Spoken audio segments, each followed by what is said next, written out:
High Court, take care of my children. Take care of my children if something happens to me. ভয়ঙ্কর, গা শিউরে ওঠার মতো। ঠিক কি পরিস্থিতি হয়েছিল সেদিন? কিভাবে জুডিশিয়াল অফিসারদের প্রাণ সংশয়ের মতো পরিস্থিতি তৈরি হয়েছিল? High Court, take care of my children.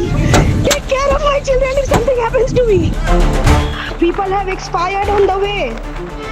People have Jawan have expired on the way. There are many people who might have been injured. আমরা এই মুহূর্তে যে ঘটনাস্থল থেকে মূলত এই গোটা ঘটনার উৎপত্তি স্থল সেই কালিয়াচক 2 নম্বর ব্লকে রয়েছি। তুমি দেখতে পাচ্ছ একের পর এক লিস্ট এখানে টাঙানো রয়েছে। মোথাবাড়ি 2 নম্বর বিডিও অফিস।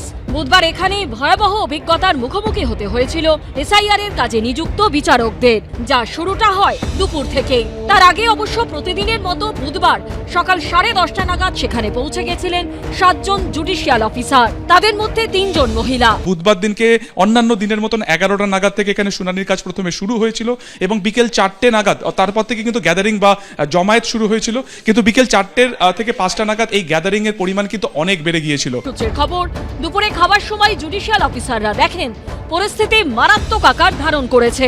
সেই সময় দলে দলে প্রচুর বিক্ষোভকারী জমা হয়েছে বিডিও অফিসের বাইরে। জুডিশিয়াল অফিসারদের তখন আর কোনো বেরোনোর উপায় ছিল না। সূত্রের খবর, জুডিশিয়াল অফিসারদের দেখে কোলাপসেবল গেট আটকে বসে পড়েন বিক্ষোভকারীরা, যাতে কোনো মতেই জুডিশিয়াল অফিসাররা বেরোতে না পারেন। আমি একবার দেখানোর চেষ্টা করবো, এই হচ্ছে কোলাপসেবল গেট। যখন 5টা নাগাদ এই 7 জন বিচারক যখন তারা বেরোনোর চেষ্টা করেন, সেই সময় কিন্তু এই যে জায়গা রয়েছে এখানে তারা যারা বিক্ষোভকারীরা ছিলেন তারা কিন্তু সেখানে বসে পড়েন এবং তারপরে যেটা হয় যে বাইরে থেকে একাধিক একেবারে জিনিসপত্র এনে এই জায়গাটাতে ডাই করে দেওয়া হয় যাতে কেউ না বেরোতে পারেন এবং বাইরে থেকে কোলাপসেবল গেট আটকে দেওয়া হয়। পরিস্থিতি হাতের বাইরে চলে যেতে পারে এই আশঙ্কায় বিডিও অফিসের দোতলায় চলে যান জুডিশিয়াল অফিসাররা। এই দোতলাতেই 7 জন বিচারক তারা ছিলেন এবং সেখানে দীর্ঘক্ষণ তারা কিন্তু আটকে ছিলেন। এই ঘরগুলোতেই কিন্তু মূলত কাজ হচ্ছিল এসআইআর প্রক্রিয়ার, অর্থাৎ যেখানে শুনানি পর্ব চলছিল দীর্ঘ 1 মাস ধরে। এখানে একটি এই যে রুমটি রয়েছে, এই রুমের ভেতরেও মূলত এই শুনানি প্রক্রিয়া চলছিল। এই হচ্ছে কনফারেন্স রুম। কনফারেন্স রুমের ভেতরে লেখা রয়েছে জাজ। এরপর সন্ধে হতেই অফিস থেকে বেরোনোর গেটের সামনে সাড় দিয়ে বসে পড়েন মহিলারা। ভোটার তালিকায় নাম ঢোকাতেই হবে বলে আজব দাবি করতে থাকেন তারা। মালদায় যে ঘটনাটা ঘটেছে এটা সত্যি চমকে দেওয়ার মতো। ইউনিয়ন লিস্ট, স্টেট লিস্ট এবং কনকারেন্ট লিস্ট আছে। কার কি দায়িত্ব সংবিধানে কিন্তু বলা আছে।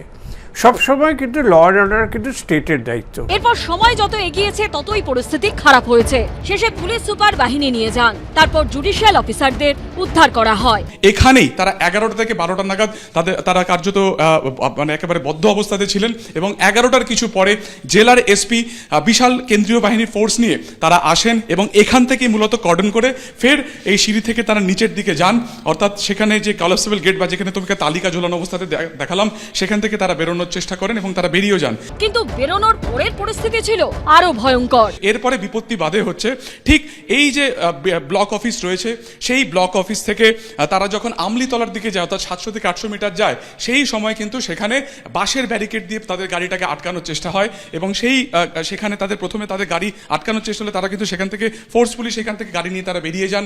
এরপরে যেটা হয় যে তাদের গাড়িকে উদ্দেশ্য করে, সেই কনভয়ের গাড়ি উদ্দেশ্য করে কিন্তু ইট বৃষ্টি করা হয়। ইতিমধ্যেই সেই ছবি ভাইরাল হয়েছে। শেষে কার্যত প্রাণ হাতে এলাকা ছাড়েন জুডিশিয়াল অফিসাররা। সুকান্ত মুখোপাধ্যায় ও সৌভিক মজুমদারের রিপোর্ট, এবিপি আনন্দ।